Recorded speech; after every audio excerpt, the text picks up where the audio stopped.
Okay, we showed you some takedowns. We showed you how to punch, kick, and everything like that. It's cool. This is like scoring, the big points, the hitting the home run. Instead of getting the RBI, you get the home run. This is like the slam dunk versus the jump shot. My bread and butter, my first love of outside of the entire grappling thing, is throwing. All right. I'm going to start off slowly with a few throws and teach you the basics. You've probably seen these and probably tried the first few. But as we progress through these throws, you'll be like, okay, I got to stop or rewind and try this all over again.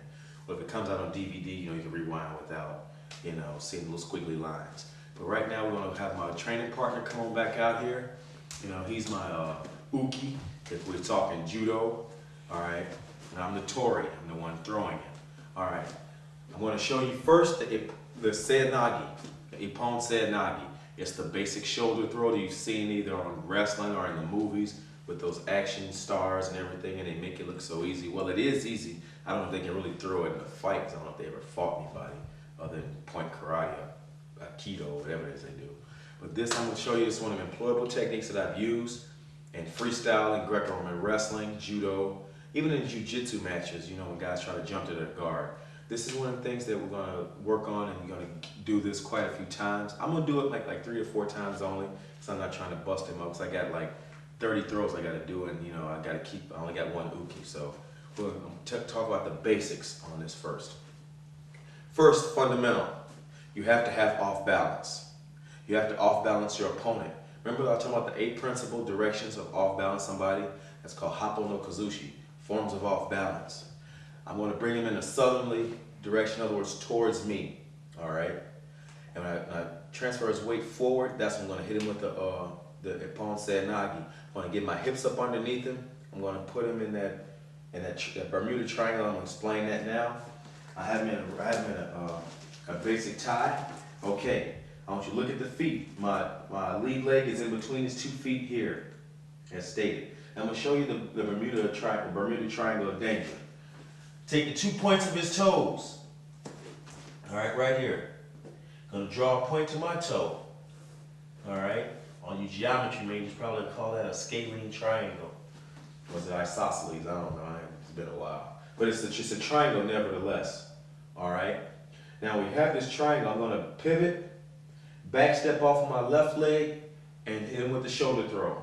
Now when I do this shoulder throw, I want you to understand that I get my hips up in between his feet. Both of my feet will be in between his, and I'm going to drop my hips, pop my hips right back up, and he'll go right over. Until he'll scoot back a little bit because he's a tall guy. All right, we're like so. Now I want to get him off balance. I pull him forward a little bit. If I'm using the back of the head or not, I'll drop my hips up underneath. You see and I got him off balance. I'm bringing my arm up. It's like I'm pointing to the ceiling. All right, I'm looking this way. I'm pulling his arm down. This is my guide arm. This is my power arm. And when I pop my hips, he's right over.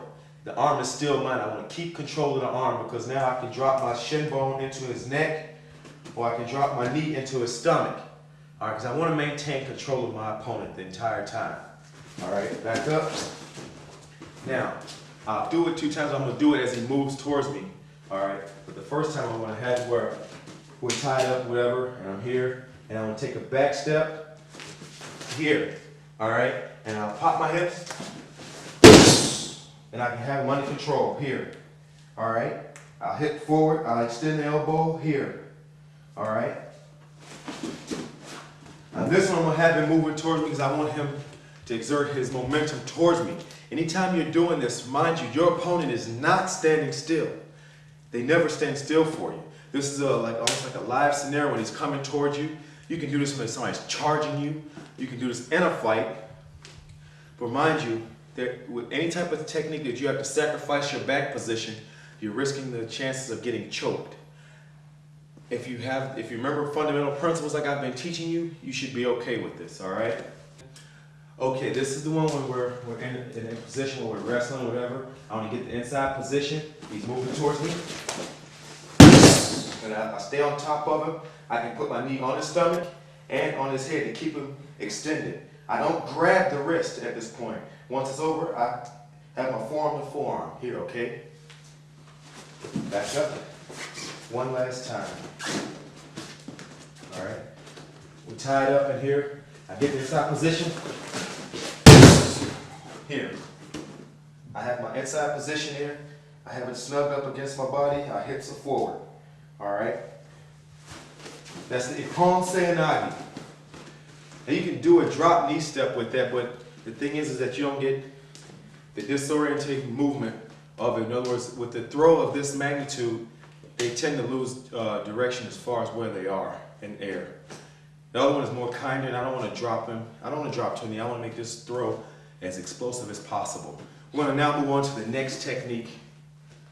So you can practice this one a little bit before going on to the next movement, and we'll see you after you get done practicing.